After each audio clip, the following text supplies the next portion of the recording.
বিজেপির শুভেন্দু অধিকারী এখন শেখ শাহজাহানের বিরুদ্ধে রাস্তায় নেমে গলা ফাটালেও এককালে তাদের দুজনকে একসঙ্গে ফ্রেমে দেখা যেত। এমনই জানালেন তৃণমূলের সর্বভারতীয় সাধারণ সম্পাদক অভিষেক বন্দ্যোপাধ্যায়। তার প্রশ্ন, তখন শুভেন্দু শাহজাহানকে নিয়ে কিছু বলেননি কেন? রাজ্যের বিধানসভার বিরোধী দলনেতা তথা একদা অভিষেকের দলীয় সতীর্থ শুভেন্দুকে নিয়ে এই প্রশ্ন করলেও অবশ্য উত্তর দিয়েছেন অভিষেকই। তৃণমূলের সেনাপতি বলেন, ধরে নিচ্ছি তৃণমূলে ছিলেন তাই বলেননি। 20-তে আপনি বিজেপিতে জয়েন করেছেন, 21-এ কেন বলেননি, 22-এ কেন বলেননি, 23-এ কেন বলেননি?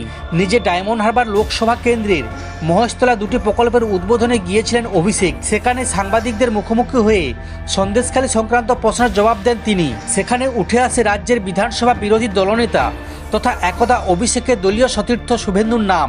অভিষেক বলেন, এখন একদিন শুভেন্দু একদিন সুকান্ত মজুমদার সন্দেশখালী যাচ্ছেন, কারণ দিল্লি থেকে নির্দেশ এসেছে প্রধানমন্ত্রী নরেন্দ্র মোদী 8 তারিখ আসছেন, ইস্যু যেন বেঁচে থাকে।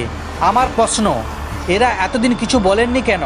অভিষেকের যুক্তি, সন্দেশখালী তৃণমূল নেতা শাহজাহানকে শুভেন্দুর সঙ্গে একত্রে দেখা গিয়েছে বহুবার। অভিষেক বলেছেন, আপনি দেখুন না, সংবাদ মাধ্যমে, গণমাধ্যমে, সোশ্যাল মিডিয়ায় একাধিক ছবি পাবেন শুভেন্দু অধিকারীর সঙ্গে শেখ শাহজাহানের। এরপরই বিরোধী দলনেতার নাম না করে অভিষেকের প্রশ্ন, তখন কেন বলেননি? মুখে না বললেও অভিষেকের প্রশ্নের স্পষ্ট, বিরোধীরা লোকসভা ভোটের ইস্যু বানাতে এখন শাহজাহানকে নিয়ে কথা বলছেন। সিপিএম এর উদ্দেশ্যে তার প্রশ্ন, 2016 সাল তো ওই আসনে সিপিএমই ছিল, 2016 অবধি সিপিএম এর বিধায়ক ছিলেন, ওখানে ছিলেন বিজেপি নেতাও নিরাপদ সরকার, কেন প্রকাশ্যে কথা বলেননি এ নিয়ে?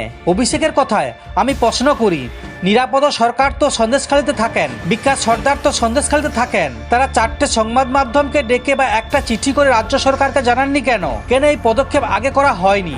বিরোধীদের সরাসরি সন্দেশখালী নিয়ে সতর্ক করে অভিষেক বলেছেন, কেউ যদি ভাবেন আমি আগুন লাগিয়ে অশান্তি তৈরি করে, বিভ্রান্তি পরিস্থিতি তৈরি করে, চারিদিকে মিথ্যা কথা বলে, বিভাজন বৈষম্য তৈরি করে রাজনৈতিক ফায়দা লুটব, তবে মানুষ এর বিরুদ্ধে জবাব দেবে। অভিষেকের কথায় আসলে এরা ঠকে শেখে না, এরা অন্যায় অবিচার করে, যে কায়দায় বাংলাকে লুট করে জোর জবরদস্তি দখল করবে ভেবেছিল।